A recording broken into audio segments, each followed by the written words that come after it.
Hello viewers, MaguvaTvకి స్వాగతం. ఈ రోజు నుండి 9 రోజులు దసరా స్పెషల్ రెసిపీస్ చూద్దాం. జగన్మాత అయిన దుర్గాదేవి లోక కళ్యాణం కోసం మహిషాసురుడని రాక్షసుడిని వధించడానికి 9 రోజులు 9 అవతారాలతో అతనితో యుద్ధం చేసి విజయం పొందిన సందర్భంగా విజయదశమి జరుపుకుంటారు. అప్పుడే ఆ తల్లి ఇంద్రకీలాద్రిపై కనకదుర్గగా వెలిసింది.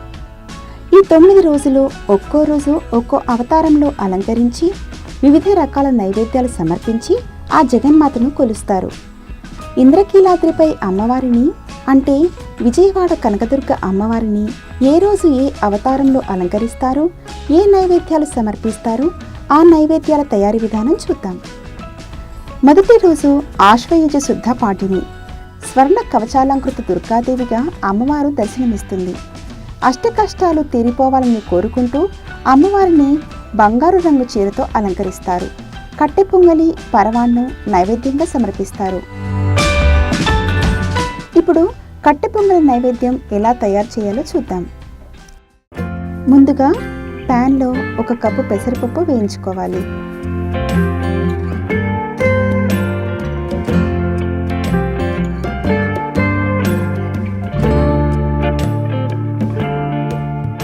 ఇలా కొంచెం కలర్ చేంజ్ అయ్యే వరకు వేయించుకోవాలి. తర్వాత ఏ కప్తో పెసరపప్పు వేసుకున్నామో అదే కప్తో రైస్ తీసుకోవాలి. 2 కలిపి వాష్ చేసుకుని అరగంట సేపు నానబెట్టాలి. తర్వాత ప్యాన్లో 3 టేబుల్ స్పూన్ల ఆయిల్, 3 టేబుల్ స్పూన్ల నెయ్యి వేసుకుని కాగాక 2 టేబుల్ స్పూన్ల మినపప్పు, 1 టేబుల్ స్పూన్ ఆవాలు, 1 టేబుల్ స్పూన్ జీలకర్ర, 1 టేబుల్ స్పూన్ మిరియాలు, 3 టేబుల్ స్పూన్ల జీడిపప్పు వేసుకుని కలుపుకోవాలి. ఇవన్నీ వేగాక 2 ఎండుమిర్చి, కరివేపాకు వేసుకోవాలి.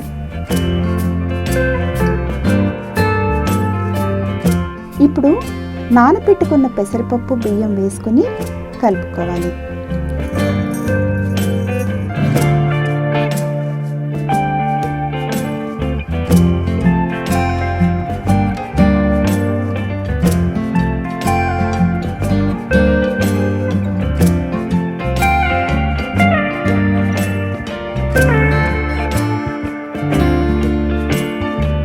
టేస్ట్కి సరిపడా సాల్ట్ వేసుకోవాలి.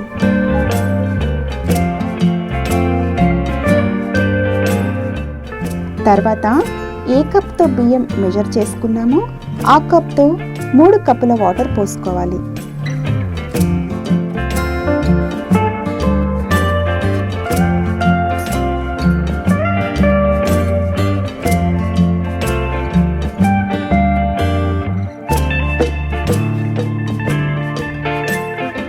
ఇప్పుడు మూత పెట్టి ఉడికించుకోవాలి. మధ్య మధ్యలో మూత తీసి అడుగంటకుండా కలుపుకోవాలి. కట్టె పొంగలికి అన్నం ఎంత మెత్తగా ఉడికితే పొంగలి అంత రుచిగా ఉంటుంది. ఇంకా నెయ్యి, జీడిపప్పు కాస్త ఎక్కువగా వేసుకుంటే కూడా చాలా రుచిగా ఉంటుంది.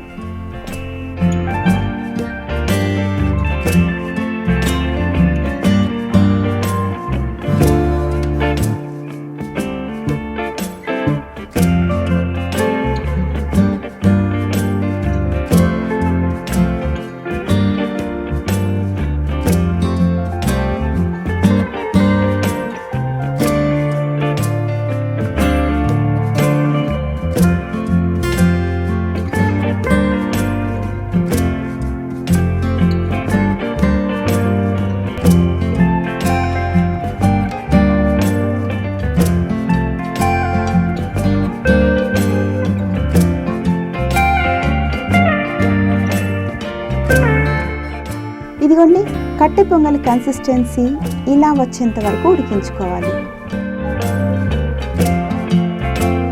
అంతే, కట్టె పొంగలి నైవేద్యం రెడీ.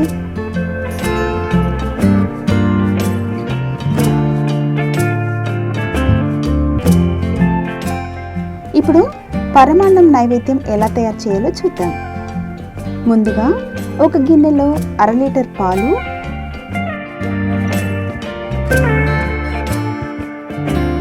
పావు గ్లాసు నీళ్లు పోసి మరిగించాలి.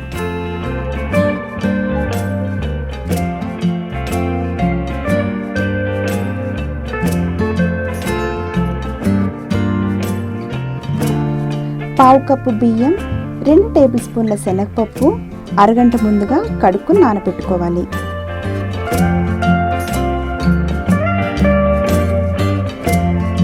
పాలు మరిగాక నానబెట్టి ఉంచుకున్న బియ్యం అందులో వేసుకోవాలి.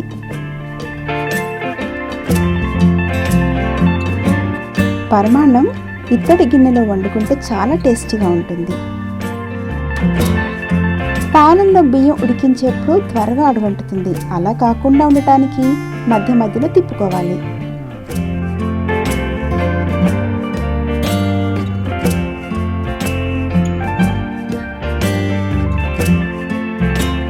అన్నం ఇలా మెత్తగా ఉడికిన తర్వాత బియ్యం ఎంత క్వాంటిటీ వేసుకున్నామో అంత క్వాంటిటీ బెల్లం వేసుకుని కలుపుకోవాలి.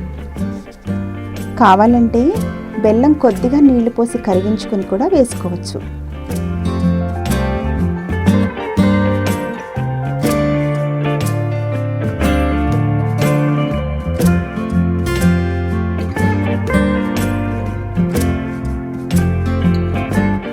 ఇలా బెల్లం కరిగిన తర్వాత చిటికెడు ఇలాచీ పొడి, కొద్దిగా పచ్చకర్పూరం వేసి కలుపుకోవాలి.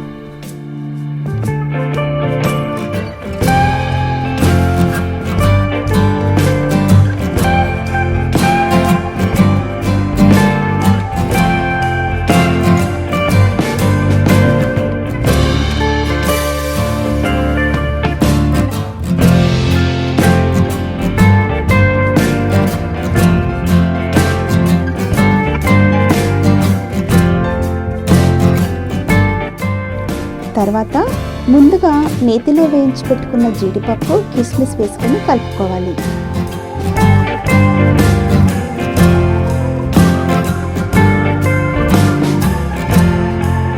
చివరిగా కొద్దిగా సాల్ట్ అలా స్ప్రింకిల్ చేస్తే పరమాన్నం టేస్ట్ చాలా బాగుంటుంది.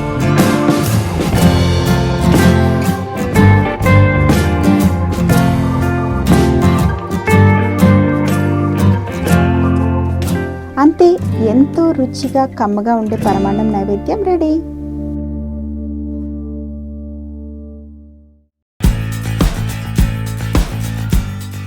ఈ వీడియో మీకు నచ్చినట్లయితే లైక్ చేయండి, షేర్ చేయండి. మీ అభిప్రాయాన్ని కామెంట్స్ రూపంలో తెలియచేయండి. మరిన్ని వీడియోల కోసం మా ఛానల్ని సబ్స్క్రైబ్ చేయండి. నోటిఫికేషన్స్ కోసం బెల్ ఐకాన్ని క్లిక్ చేయండి.